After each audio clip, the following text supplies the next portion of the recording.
Hi, Regina. Nice to have you. First guest. Welcome.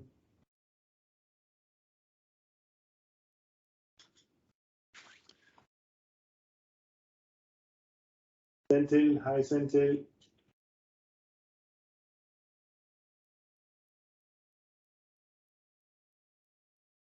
Can you hear properly? They can't talk, so they can write. Regina, are you hearing the sound properly? You can only chat.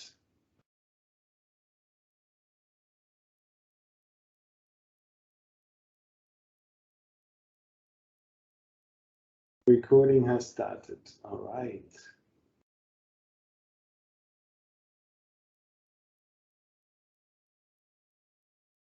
Yes, I can hear you. Great.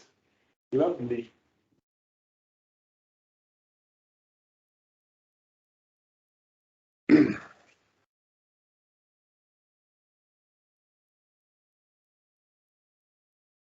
Oh, I can have and see you. Good. Great. I can have the chat on my phone. Chat has been disabled. You can't send. Oh, wait. Join on this device. No, I'm not going to join on that device.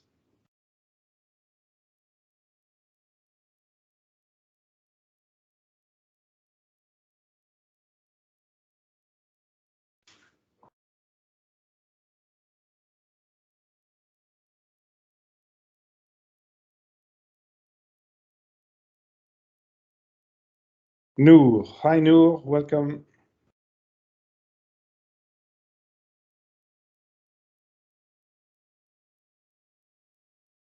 Please get yourself a little coffee or cup of tea. We shall be starting in 5 minutes or so, giving some time for people to join us.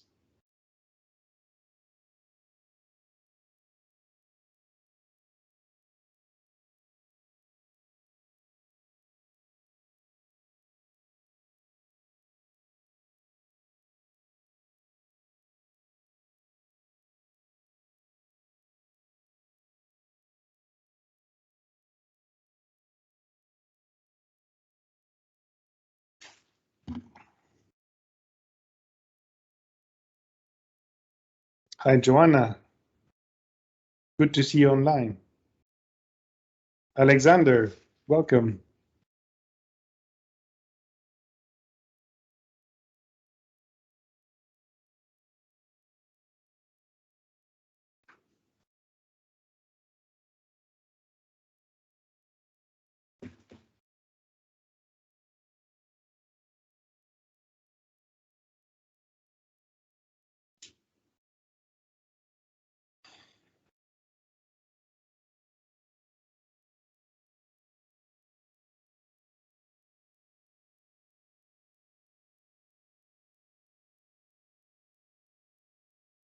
Ready to rock.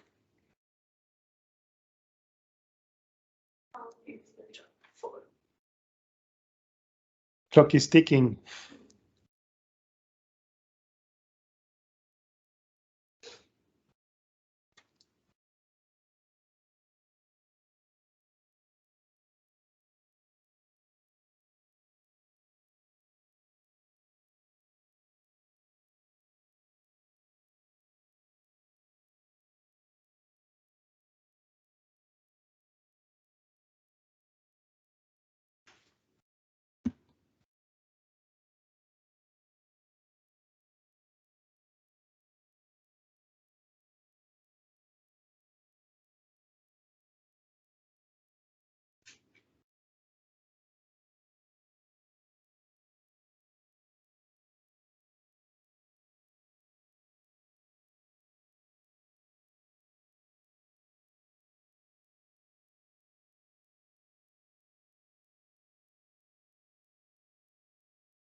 Kalyan, welcome.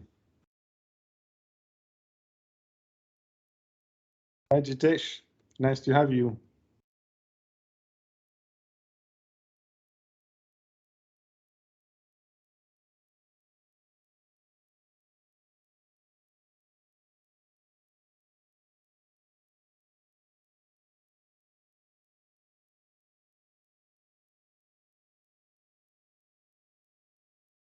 wait a few more minutes, give some chances of people to go to the bathroom and join us.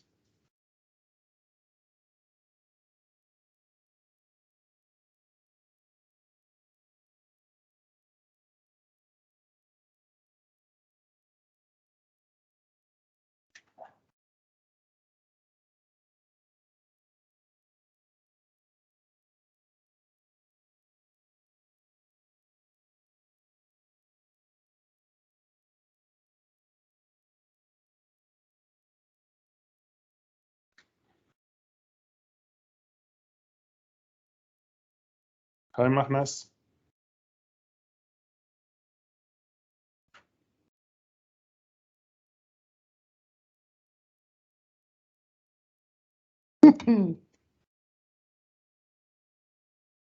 Some people are super comfy.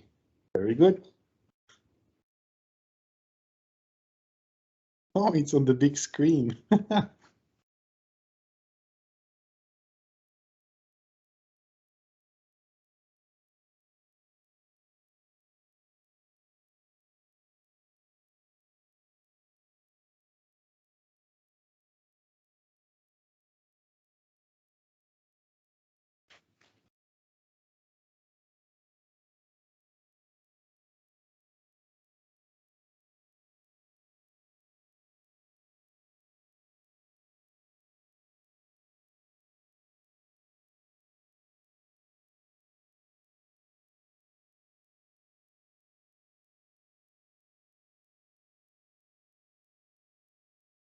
Many people? How many are we?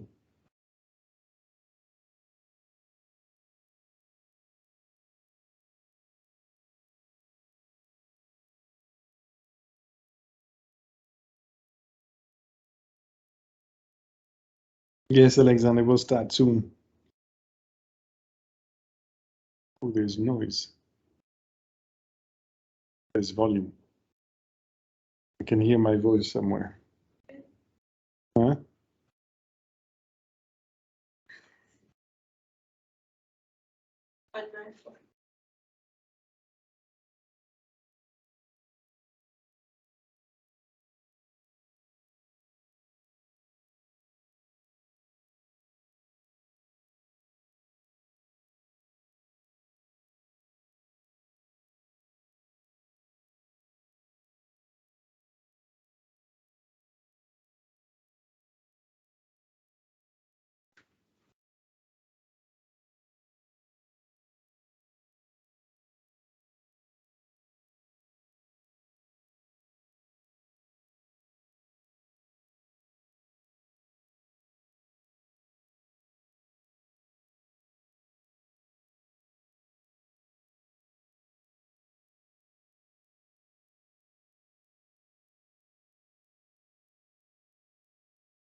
Okay, I think we can get started. All right, well, welcome everybody to edition number 3 after the kickoff with Regina, who is on the call from Enter Edition. It's been something that we've been thinking about for a long while. I have Shubhangi right next to me. You can't see on the screen, but she's right there. Thank you for setting this up. We've been talking about this for a while, and we have kicked off this weekly hour with Iconhouse, hour with Dorian. I'm alone for now, but we surely will have some guests joining me in the future. Today's talk is about furniture, and furniture for life, as we like to call it, because we have the belief that we enjoy the objects and the products that we have with us to stay with us throughout our life experiences. And the whole question is, how come some of these products will last a whole deal longer than others? So yeah, that's what we will be talking about. In terms of rules, this is meant to be very casual as can be. It's an online tool. Many of us are now very familiar with these after the time we've spent with the pandemic, the COVID, and the remote work. So please feel free to ask questions on the chat. Shubhangi will then treat them and work with me to make sure that we address these different questions. So it's meant to be interactive. I surely don't like this setup. I prefer to have you all in presence, and I would then have more feedback from your reactions, body language. But yeah, for now, this is the tool that we use. And it also gives the possibility to people that can't take the time or cannot move from their locations to this location. So it has some positives as well. We will share a presentation. I have about 20 slides and will take about an hour.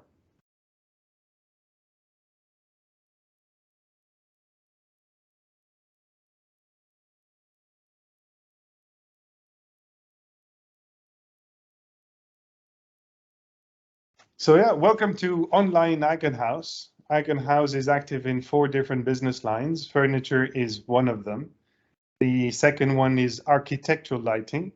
Third one is automation, that's controls, controlling the lights, curtains, media, AC, doors, cars, coffee machines, etc. And the last one of 4 business lines is audiovisual. So that is TV screens and speakers, either being standalone or for cinemas, boardrooms, or in a setup like this, where we have cameras and lights and screens to make the experience as pleasant as can be. So furniture for life, what does that actually mean? I lived in Geneva quite a few years back, and I had seen this ad from Patek Philippe, and I liked it so much. It says that you never really own a Patek Philippe, you merely look after it for the next generation. And this is something that went straight to my heart, because this is exactly what I have been enjoying all my life. I do enjoy products that come along with me, and I give meanings and stories behind these products. Maybe I got a pen from my dad, maybe I got a chair from my mom, or a lamp, or a mug. There's a mug that has traveled with me ever since I was about 18. And I'm enjoying the history and the stories and some memories that I have had with those products. So when I saw that ad, I was like, this is so true, and this is so heartwarming for me. There's also a very strong component of sustainability, because when a product lasts long, that means that it doesn't end up in a waste dump or in other places. Next slide. So a chair like this, many of us have seen furniture at our grandparents' places, and many of these pieces of furniture have been in use for many years. So this particular chair is an egg chair, was designed in 1958, made by Fritz Hansen nowadays, and it has been in continuous production. Now, this particular chair, obviously from the looks of the leather, you know that it has had quite some life going into it. It has been well maintained as well. But you can see, obviously, the number of stories that were told in that chair. I can picture myself a person with a young kid on the lap and telling some bedtime stories, or any moment where you would have your paper, your magazine, your notebook, just thinking around about some ideas or some feedback, or thinking about your next move. This chair, for those who know from the base, we know that this chair was made somewhere in the 60s, 70s, because the base was changed afterwards. So here we have a chair that was made approximately 40 to 50 years ago. And it's still there and ready to be used, probably for another 30 years easy. The next one is another chair that you will very likely recognize. It's probably called the one and only lounge chair. It's the Eames lounge chair. Everybody has seen it in so many movies and in so many places. A lot of people are considering it like divinely comfortable. There's an interesting story behind it. It's an American design based on a baseball glove, where you have the brackets on the outside and the cushions on the inside to catch the ball. And the ball that is your body, that is your bum. When you sit in there, you feel like hidden away in a cocoon. Here again, it's a kind of product you can see from the state of the leather that has been used a lot. My grandparents had 2 of them, and My grandfather was using it every day, multiple times in the day. I remember him reading the newspaper in it. And those chairs have continued, and they're now with my cousins. I'm a little bit jealous, I can say, but it's a lovely chair that has been used now probably for 60 years, and they will continue to be used for another 50 years easy. So once I realized this later in my late teenage life, I had a friend of mine, Jérôme Soyer. He has a gallery in Brussels, and he was focused on Paul Caron design specifically, but in general vintage. He started his activities with Philips lamps from the 20s, 1920s. And so I began my story in these auction houses. This is a slide from a house called Brun Rasmussen. It's in Denmark. And I was stunned to see the life that some of these furniture pieces had and the values that these pieces had as well. So very often, things that we would consider like second hands, they don't go for second hands typical prices, which would be lower than new. Very often, these pieces will go for more than double the price of a new piece. So this made me actually frustrated because back then I wanted to procure one, a lounge chair, and I wanted a vintage piece because I liked the patina that it had, but then I could not afford it, very simply. And so I was enjoying those pieces as much as I could in my friend's gallery on the Sablon in Brussels. But it did trigger a lot of interest in me. I'm an engineer. I like things how I like making things, and I like how things are made. My mom is architect. We've always been exploring places while touching the materials, the walls, the doors, the handles, everything that we use on a daily basis. I've always enjoyed the touch, the smell of these things. And so here we're talking about furniture, pieces that you would use pretty much every day. How come these pieces can be used for so long, for 50, 70, 100 years probably? If you look at even more antiques, many of these pieces have been used for multiple hundreds of years. And when you consider the products that we use today, that were made today, very often they won't last that long. And they will only last maybe a few years, and then they will become wobbly. So that was making me very curious to understand how come. So the first element that I looked at was how things are made. And these are made by craftsmen. One thing that we have completely forgotten in our societies nowadays is we forgot who makes the products. Back in the days, you would have the artisan at the end of the street. If you need something made, be it a dress, a chair, or anything, you would go and see the artisan, you would have a conversation, and the person would make it. And if you were just interested, you would go again and see how they actually what their craft is. And I find it always fascinating to see those hands moving sometimes quite fast, sometimes extremely slowly, because the movement that they had to do needs to be very carefully done to get the right result. I love these pieces so much that after some experiences, actually, I have some family members working for Hermès, the fashion group. And with my mom, I attended a few exhibitions in France where the artisans were showing their craft, and I've always been fascinated by it. And so a few years later, I was in Dubai promoting these pieces of furniture, and I thought, why don't we bring these craftsmen to show? Obviously, they can't talk, but they can show. And so these slides are from Downtown Design #1. I think that goes back in 2013.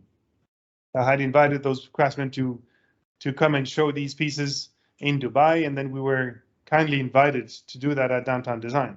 And people were fascinated. They had the same experience of forgetting those people that actually make things and make things of a certain caliber. So we had two products being made there. One is a wishbone chair, that wooden piece by Carl Hansen, and the other one is the egg chair by Fritz Hansen. And here we have Hans, which is the master craftsman that has been teaching new craftsmen to to perform these actions. Same for Benny. And Benny, it's actually a heartwarming story. He was a homeless man, and the owner of Carl Hansen at some point stumbled upon him, and instead of giving him a bit of money, he said, "Why don't you come and help us at the factory?" And he did. Communication was a struggle, but he learned the craft. And I think this is now 40 years later, or for maybe 50 years by now. He's still around and makes those wishbone chairs and teaches other people how to do it. The wishbone chair is interesting because it's made out of wood only, actually. You see on the second image in the middle top, the different parts that the chair is assembled with. And then you have a rope, which is actually paper. And paper is made out of wood. So it's all the scrap of the wood that is turned into paper, and the paper is turned into a cord, and the cord is then turned into a seat. And that is what Benny on the image is actually weaving there. So those pieces of wood are knocked into each other. Barely any glue, no nails, no screws. It's just wood on wood. And there's a long story to be told about the actual wood. I've always thought that any piece of wood is the same, but that's not true. For starters, the way the wood was dried, or the humidity of the wood at any given time, can be very different.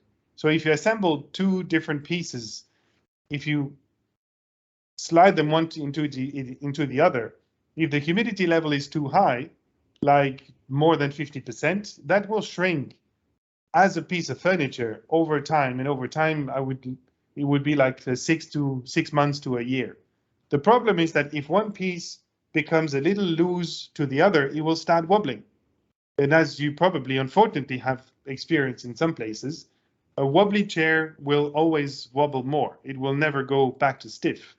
And if it wobbles more and more and more, that movement will increase, and eventually these pieces will come loose and the chair will collapse. Whereas if you manufacture the chair when the wood is at 10% humidity approximately, then it won't move anymore, and those pieces will stay solid. There's actually a nice story from a a similar company to Carl Hansen called PP Möbler. PP Möbler goes actually the extra mile. They will actually grow their own trees. They have their own forest, and they manage their forest themselves, because the way the tree was grown will give them a certain density, and that density will then have an impact in the longevity of the wood. And then beyond that, it's a long process of drying the wood before it gets into a piece of furniture, as I just explained. Now, they had some chairs sold on a ferry, for a restaurant in a ferry. And at some point, as I can imagine, one of these parties, someone threw a chair overboard. So that chair lands into the sea, floats for some time, we don't know how long, and eventually is washed up on the shore. Someone was walking on the beach, found the chair, picked it up, and thought of doing something with it. There was a badge, and the badge says PP Möbler, so he brought it back to the factory. The seat was gone, and that's not a problem. They can be reupholstered. But the beauty here was that the frame was as sturdy as it was when it left the factory. So this is the proof that when the wood is dried properly before it's being manufactured into a piece of furniture, the longevity can be a great deal longer. Imagine wood just sitting in water. I thought that water would go into the wood and make the dimensions change completely, but that is not the case.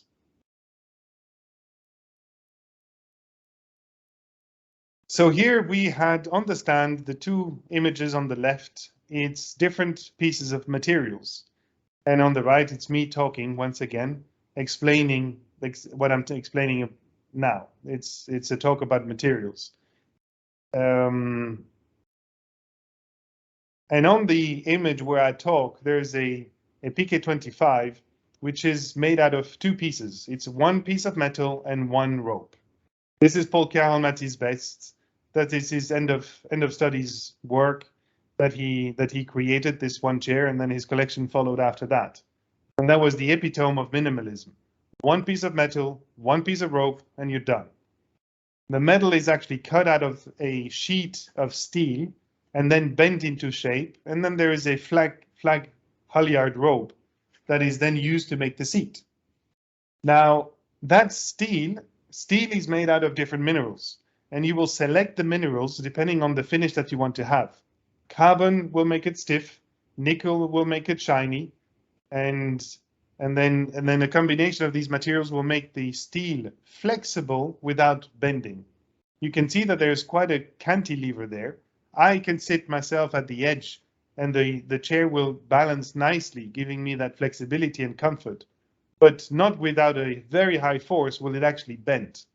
So this property comes from the percentages in the mix of the minerals in the metal, which is managed very carefully. Same for the other things. Other materials, let's talk about leather. I've always thought that if you had that authentic leather stamp, you're good. You have a real piece of leather, and any of that leather would be the same. Let me tell you a little story. And the story goes about something completely different but related, and it's nutrition. Over the years, over the last, let's say 15 years, we've grown the awareness and the necessity to look at the ingredients label, to actually see what is inside. So let's talk about, let's say, milk. We have organic milk on one hand, we have the traditional industrial milk on the other. And today we know that there is a difference in those two milks.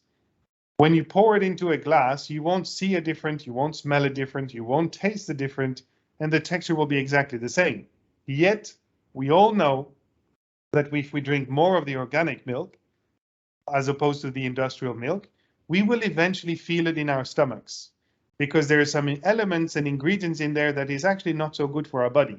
I'm talking pesticides and other additives that they will put in the milk to make it longer lasting. Now, there is a link between milk and leather, and that is the actual animal. Milk comes from a cow and leather comes from a cow. So the milk will have different properties depending on the life of the cow. Well, leather is the same. If the cow has had, let's say, a healthy life, walking around, eating good things, eventually the skin that it will have will be nice and thick. Whereas if a cow has had the unfortunate situation of having a not so healthy life, the skin will be rather thin. Both thin leather and thick leather are genuine leather. Both will have their stamp. However, if you have a thin leather, it will need reinforcements. So they will be adding layers of glues and paints to make it strong enough so that it will look beautiful when it's new. But eventually, give it a year or two, and those layers will come off, and you'll get back to the actual leather. And if it's thin, it's going to break. If the leather in the beginning is nice and thick, it doesn't need anything, just a bit of coloring maybe, and you're good to go. And that leather will probably outlast any of our lives. Same with fabrics. The first image, you have the same idea. Fabrics are made out of yarns. The yarns are made out of a certain material. Those materials can be cotton, wool, or an artificial fiber. And the fabrics are assessed in many criteria, but one of them is Martindale's. That's a rubbing test. How long will it last before a yarn will break? And that is very basically depending on the density of the fabric. If you put more yarns, it's going to be more resistant because the pressure will be divided among more yarns. But when it's new, you don't see it. To the educated eye, it's very hard to actually see the density difference in between the two fabrics. So this is where if you do look at the label and the criteria, you can actually find out what the properties of the fabric are. So now you understand in those three examples, we talked about fabric, we talked about leather, we talked about metal, and we talked about wood. The materials need to be prepared. Live for a cow, live for a tree, and this will then have a direct impact on the actual quality of the material that will make it longer lasting or not. And the importance of longer lasting is not only value for money, but in my belief is the patina that you will get into the products. Remember the two first slides, you could obviously tell how many stories have been told in those two chairs, the X chair and the Eames Lounge. And that is coming from the fact that the material were of a very high quality to begin with. So they will grow patina as opposed to wear and tear. One question that I very often get is, what is design? What is good design? I was telling you that I'm enjoying spending time with products throughout my life. And products don't have to be necessarily expensive. When you look at these three objects here on the slide, you have a lounger, you have let's say a clip and scissors. And I believe that you have seen all these three objects very often in your life. When you think of the person creating these objects, it's very simple design, but it's very functional. And there's no way the shape of the product would be different for the purpose that it has to do. It's a very clever design and it's driven by the function. So the form of the object has been driven by the function. And then cleverly, they found how to bring the pieces together so that it can perform what it's supposed to perform.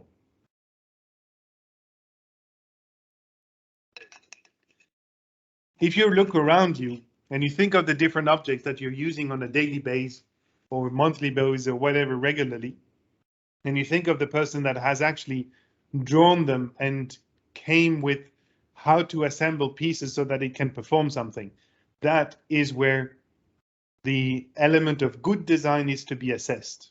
Usually, the simpler, the better.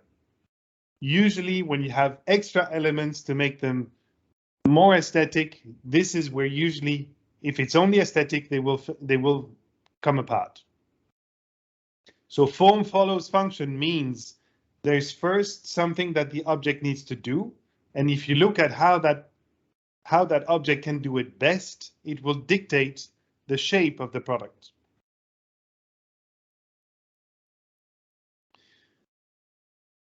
Second element that I have mentioned a few times, this durability is driving sustainability.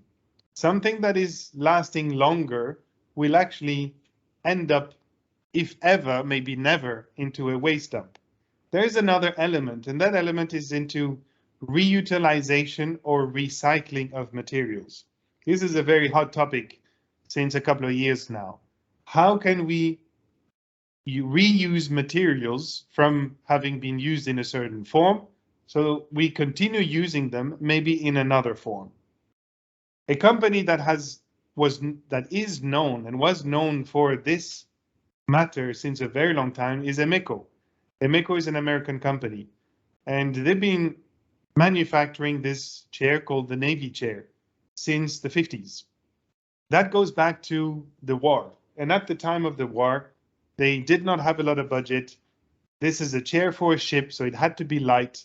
And Navy SEALs, as people, are not the lightest of people, so they needed to be strong and resistant. So they were jokingly saying, we need a chair that is bomb blast resistant, but also salt resistance because we're in a sea environment, and it need to be light, and it need to be cheap because they had no budget for furniture. So someone came up with the idea of how about aluminum? Aluminum is readily available in a waste from all the aluminum used. It's light, it's resistant, it's salt resistant, and it's strong. And that's where the Navy chair came to existence. Now, in 2006, something interesting happened. Let's watch this little video.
So very interestingly, one of the high producers of plastic wanted to solve that problem too.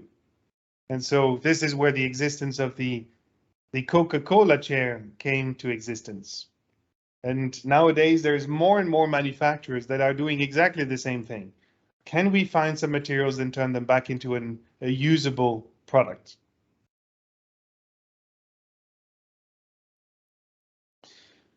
Icons of furniture. Icons of furniture, this is where the name of Icon House comes from. Icons in general, not only for furniture. And here we have some pieces of light. But there's two things, because any piece of design actually is the product, but it's also the person behind it. First of all, there's the person who designs it, and then the person manufacturing it. And very often, the person who has the idea is causing a big challenge to the person that needs to make it. So here we have different people that I will consider as being fantastic icons that have turned a great idea into an existing item. And then you have further people down the line that will bring it to other people to actually use them. So on this slide, we have a few of the very famous designers of Scandinavia, where we have Hans Wegner, Arne Jacobsen, Paul Kjaerum in the middle, and Paul Henningsen on the right. And we have the Eames couple, American couple that produced or designed pieces for Vitra and Herman Miller. So the word icon is a reference, and all of these people, but these are only a small fraction from so many designers. And I love designers. Very often they have an idea and they're going to work on that idea to bring something to life, be it architecture, be it furniture, be it any regular object. There's these creativities at use and at work in so many places. And this is where it all begins, when someone has an idea, takes the initiative and brings it to life. And these are then references for anyone around us. And this is the basis of Icon House. We love those ideas, how they have been brought to life, and we want to promote them. Choose what items you want to live with. I personally believe that the items that surround you define you. And so be careful and be intentional with those things that you will carry around you in your life.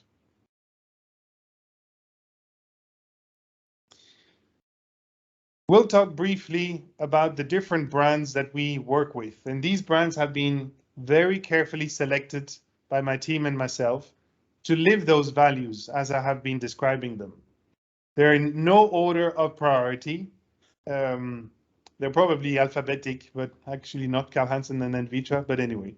So there's no order here, just to be clear. First slide, we had Carl Hansen. Carl Hansen is a Danish, you need to go back one slide. He's a Danish manufacturer, and they've been in business for actually, I don't know, but it must be around 100 years or more, working mainly in wood and producing designs for, like others, Hans Wegner. Vitra is a Swiss brand with manufacturing facilities on the German side of Basel. And they also have a number of known dead and alive designers. Here we have a chair from Werner Panton. Fabulous story behind this chair, because it broke quite a bit of big challenges on how to produce a cantilever chair. And that chair was actually designed in the 60s, but Werner Panton was not the first one. Paul Kjaerum was, again, not the first one. I think, if by memory, the zigzag chair by Rietveld was the first one in wood, where Rietveld had used little elements of wood to bring it to life. But it's a very squarish chair, so not that comfortable. Paul Kjaerum tried in many different materials. Papier-mâché was one, steel wire was another, and eventually he cracked it in concrete. But in concrete, it was not practical because you can't move it around. And then came a new material, which is glass fiber. And this is where Werner Panton nailed it. Thanks to this glass fiber, he could mold this piece into something strong enough so that it wouldn't collapse at that edge. And then in the 90s, another material came about, which is polypropylene. It's some sort of plastic, a special mix of plastic, basically, to allow it to be more flexible, yet strong, and light, so more convenient to use.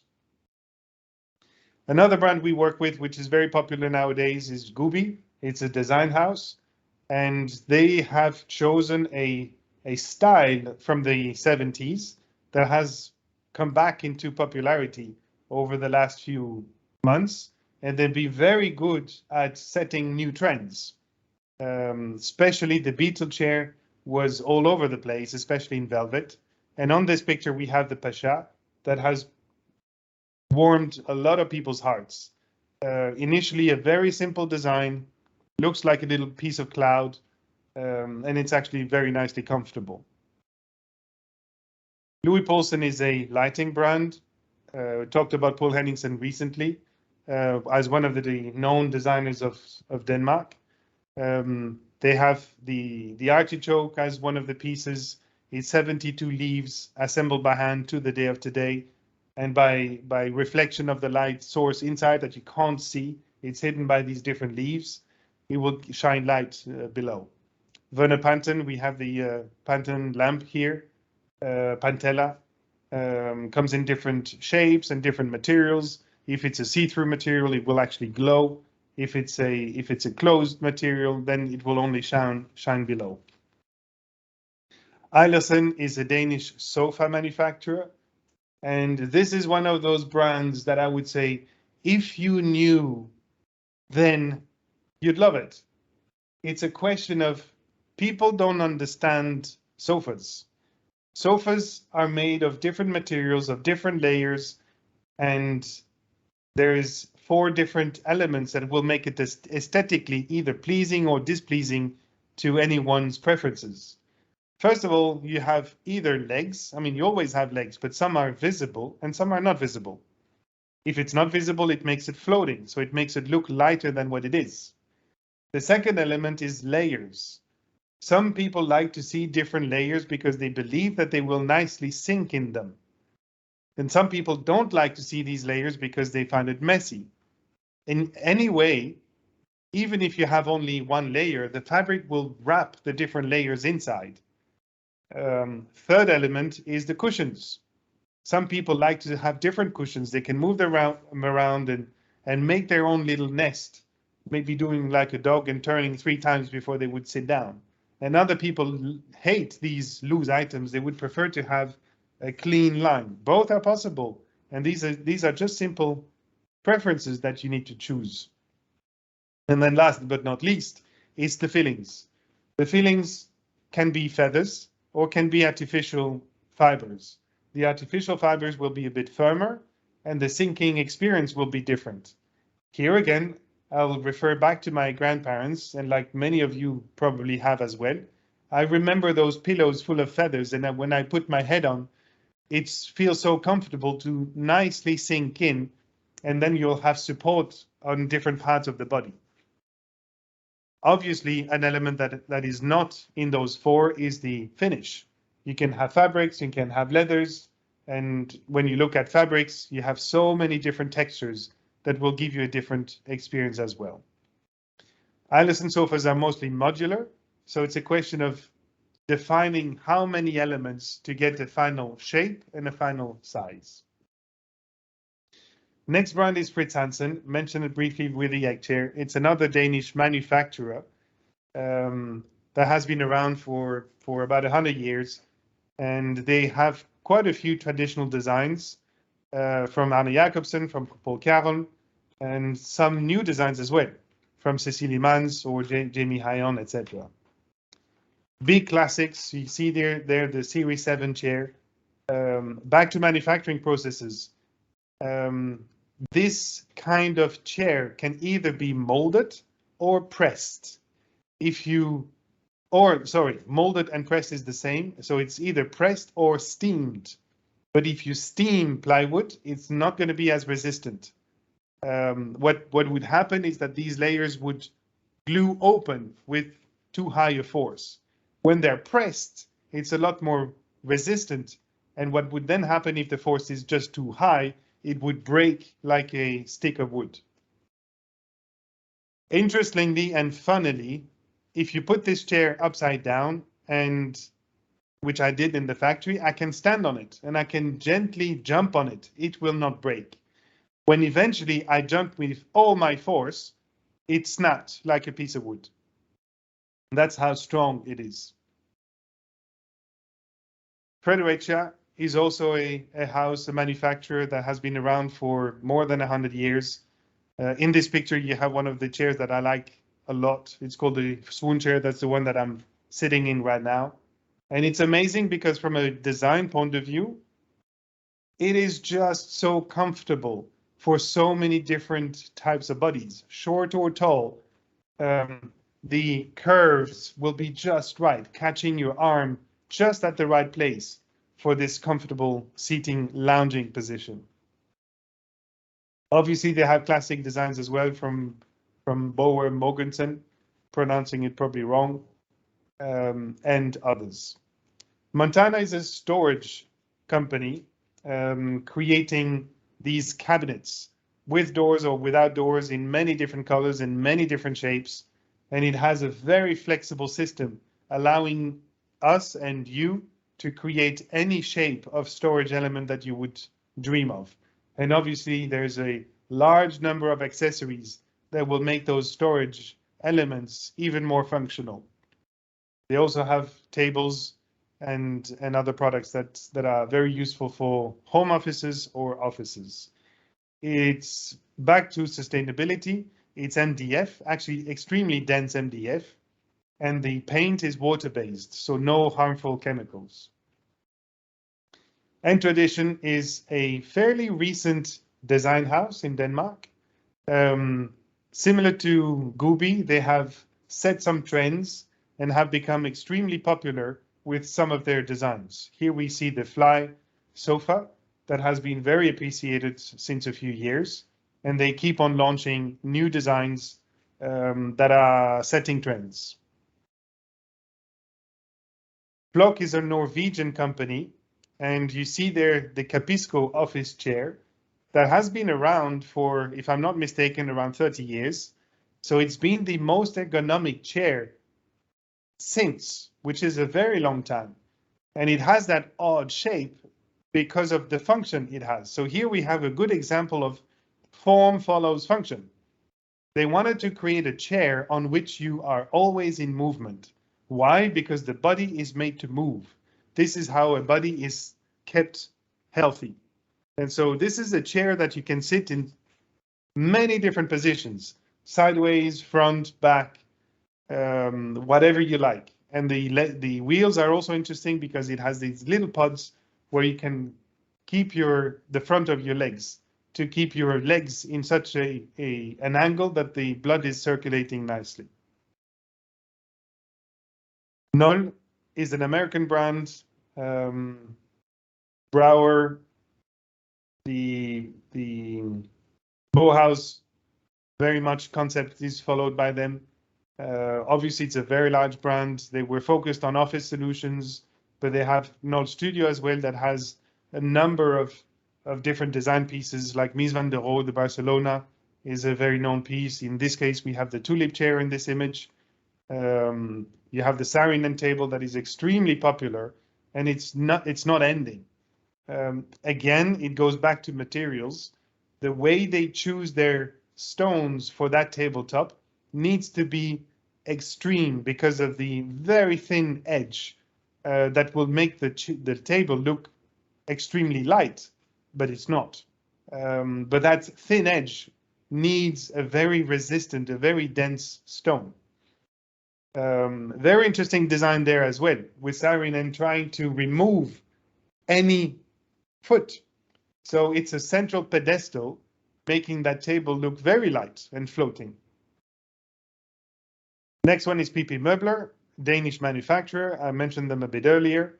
They are going to extremes in their manufacturing processes and the selection of the materials.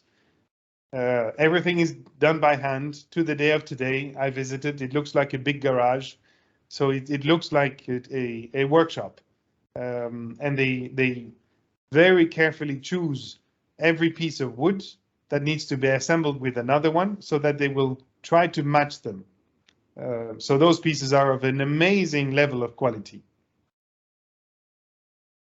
Emeco, mentioned them before, American company based on recycling aluminum, but they have also started recycling woods, stones, concrete, plastics as well, with the broom chair that has been in existence since a while. Now a lot of people are talking about recycling industrial plastics. Well, they have been doing it already since a while.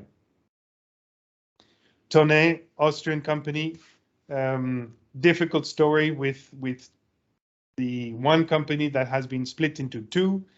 Obviously, they're working with a lot of bent wood. That is their signature, and wicker. So yeah, that's a brand that we have started working with about 6 months ago. Obviously, nicely popular as well, with a very distinct aesthetic. Abstracta is a Swedish acoustics brand. Acoustics are obviously important to avoid echo.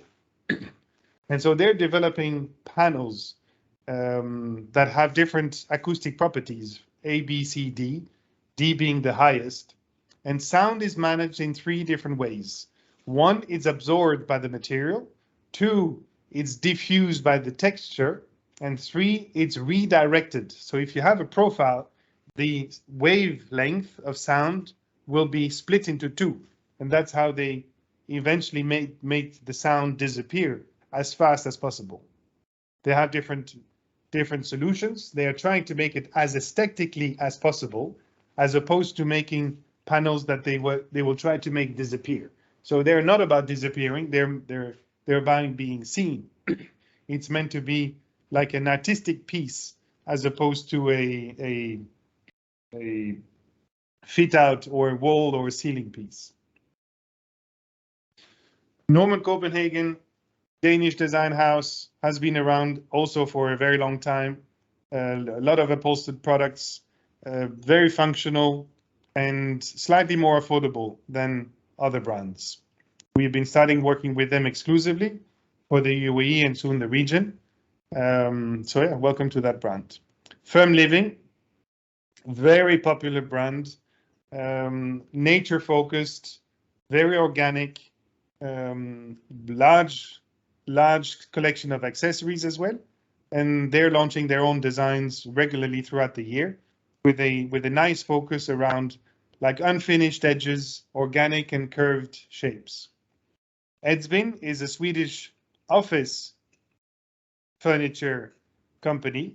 They've been around for a very long time. I think we're talking 150 years, and they were in the making of furniture in the beginning, and they have slowly evolved. They had one chair that they were producing over and over and over again, and then they expanded their collection in the last, I think, 30 years.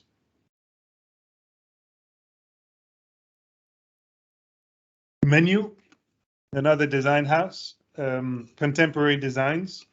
They have launched an interesting concept called the Audo, a hotel where they exhibit their products, and they have their offices in Copenhagen. Visited them over September, and they have a number of interesting pieces as well, pushing sheepskin, among other things, as one of the finishes that is very popular these days.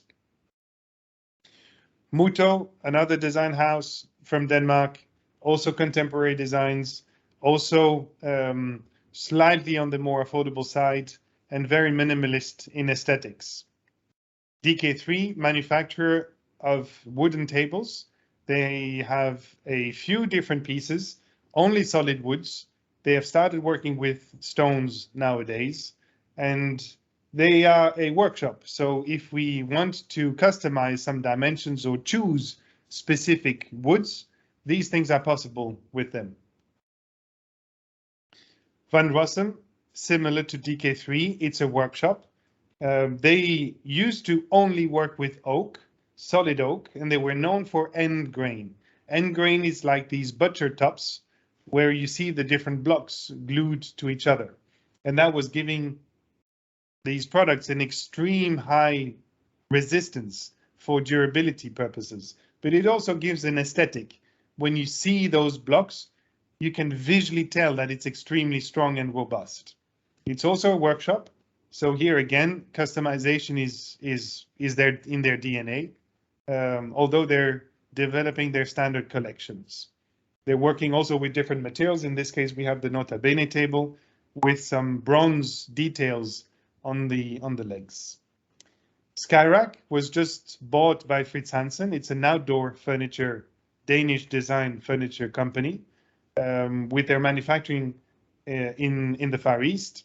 So they work with teak as one of the woods, which is highly resistant to outdoor conditions. And now I can happily report that although here in Dubai, a lot of people say that we should forget about furniture outside because of our weather conditions. Well, I can tell you that once again, when something is properly made, it resists. We've had a large collection of products that we've had in our garden now for the last 7 years, and it is as solid as day one, which is not the case with many other typical outdoor furniture products that are bought here by my friends and others, that after a year or two, they literally collapse. They have also a very nice collection of accessories for homes, indoor and outdoor. Erik Jurgensen was bought by Fredericia, have also a bunch of classic designs, but also contemporary. Here we have the Flamingo chair as an example. One collection is known for Finyul, mainly. The House of Finyul is the name of the collection of Finyul designs, which is very refined. I mean, it's Danish craftsmanship at its best. They will go the extra mile to knock on the wood to make it very resistant as a surface, and then have very nice details in the ends of their pieces of furniture. In this case, we have the chieftain chair, and you will have the reminiscence of bows in that chair. So the top tips are very small and very thin, so the wood needs to be extremely dense so that it doesn't get damaged. And then the leather pieces are obviously carefully selected so that these arms are matching the back, and the back can only be of a single piece. The way these chairs are assembled, Finyul was a master in finding very creative ways to reduce the number of elements that will be making the product. So something that you should explore when you get a chance. Affect is another brand of the Flock company. Capisco office chair is actually from the brand called Hog, and Affect is another brand of office furniture. They also have acoustics, so similar to Abstracta. And often the furniture pieces will have acoustic properties in them. So for example, the pedestal of a table can have acoustic elements to it. So it's a clever way to include some acoustic properties into furniture. Mass Productions is a manufacturer, Danish, recent, and they have launched some extremely popular designs recently. In this case, we have the crown chair, and you also have the now I've lost the curved sofa. Help me, Shubangi. The dandy, yes, thank you. The dandy sofa, as well as the Rico sofa from Firm Living, or the Stay sofa from Gooby, are these curved sofas that are very popular since about a couple of years. So that's just a wrap in terms of the different brands that we work with. So yeah, if it's obviously a lot of different products, and we are here to help. There is a vast array of options or choices that you can look into, and either you can explore by yourself, or please don't hesitate in reaching out. So in the process, this is the number one. You need to, based on your mood board or based on the concepts that you have for a specific room. You will define shapes. You will define finishes.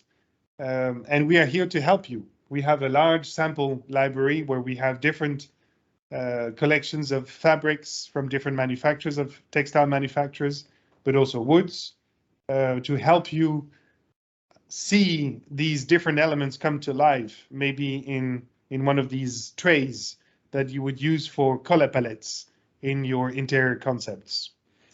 Second stage is when you defined what it is you're interested in and the budget is aligned with your requirements. Then comes the moment to order. And one may think that it's an easy thing to do. You will write an email with what you want and you send it to the manufacturer. Well, I can tell you it's not that easy. Most of the mistakes come from that moment where your email might be right. The manufacturer will send you an order confirmation back, but there are mistakes in it. And if you're not carefully reading every single word, every single number to make sure that it's actually right, I have myself done the mistake of, I wanted to order red chairs for the Rove Hotel, and I ended up approving an order confirmation with blue chairs. Why it became from red to blue in the process, I don't know. Somebody made a human mistake and turned red into blue. And when I read the order confirmation, I forgot that I wanted red chairs. So I actually ordered blue chairs. So when they arrived here, you can imagine that my client was not very impressed. So we corrected the mistake, but in the end, the client was happy because they have a mix of red and blue, and they actually loved to have that mix. So an unfortunate situation that turned into a positive. Third is production. And production is a dynamic environment because the lead time in production can vary from, let's say, 1 or 2 weeks all the way to more than 32 weeks for many different reasons. And these are things we know. So if you're on a set lead time, please tell us, because with certain materials, certain finishes, certain dimensions, the manufacturers may have some spare parts that can then help in reducing the production lead times. And then the product is ready to go. And this is where the consolidation lead time kicks in. And that is the time between which when a product is ready and the product goes. If we close a container and the next day a product is ready to go, that product will wait the longest because it will wait until the next container closes and goes. And this is where we don't wait for a container to be full to ship them. They will automatically go after anywhere between 2 and 4 weeks. So that consolidation lead time is at the minimum. Last but not least, all of what I just explained in what we do is done by people. And this is my lovely dream team. And this is on the slide, the different people that are involved in the furniture side of the business, where we have our operations team that make sure on a daily basis that everything is done efficiently and effectively. And the highest risk in this process is what I call the last mile. And that's literally the last kilometer, if not even the last meters between the closed box and the installed product. Because this is where a lot of things can go wrong, from scratches to stains to breakages if a product is dropped, unfortunately, on a surface. So this is where we have a highly trained team to know exactly how to manipulate and handle these products so that the installation goes seamless. Before then, Abhishek, which is the first person on the logistics team, makes sure that what we have ordered is what we have invoiced, and then he will follow up with the manufacturer to be sure to know exactly where the product is in the stage of the process of production. And as soon as it's ready to be picked up and moved towards Dubai or whatever the destination in the world. The middle team is obviously the team that you will be engaged with. It's our sales team and marketing with Shubhangi.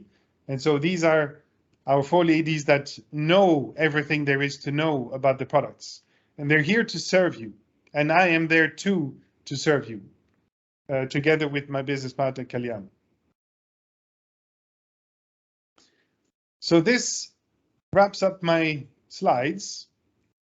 So let's have a look if you had any questions.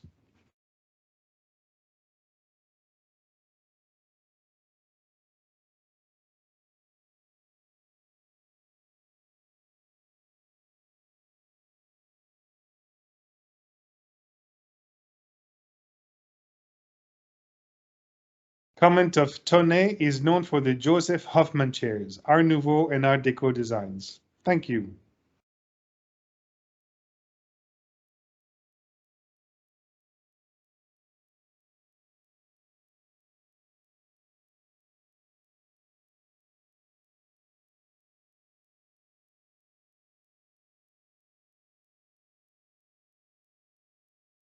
No audio. No sound. For the Emigo video. Oh.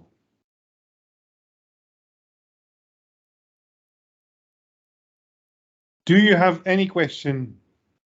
Please write on the chat.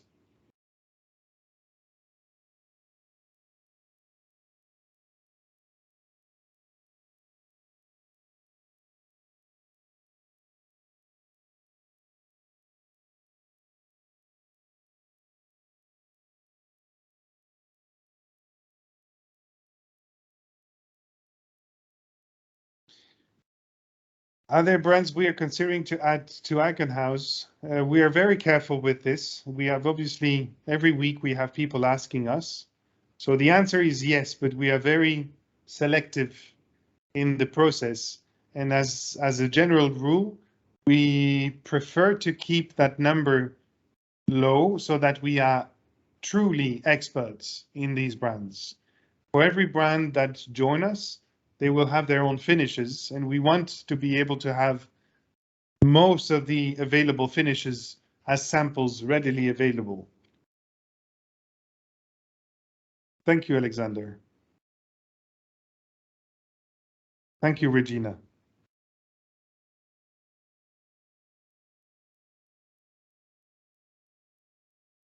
All right. So this ends this webinar about furniture. I look forward to continue next week, Thursday, with our next topics. And I wish you all a happy weekend coming. Ah, there's a question.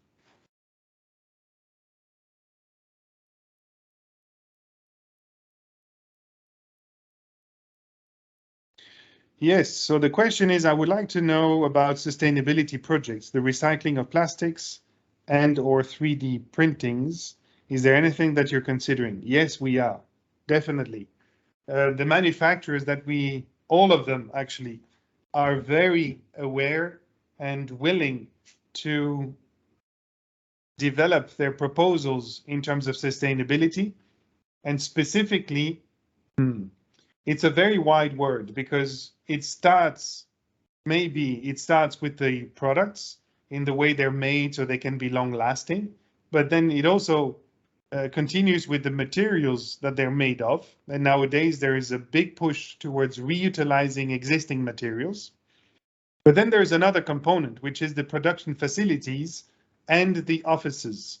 Can we create environments that are more sustainable, both from a human experience point of view, so a healthy work environment, both mental as well as physical, and then as a production facility, are there ways that we can have production facilities that are more sustainable for the environment in general than others?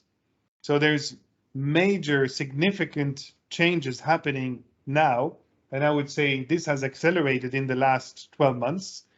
where factories are really being redone to address those different elements.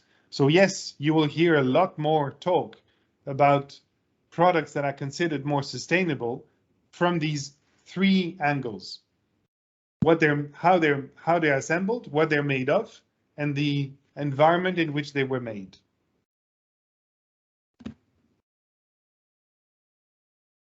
Thank you for the question. It's a very, very important question.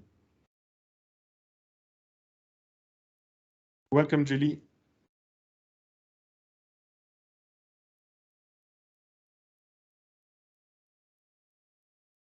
Anyone else has another question?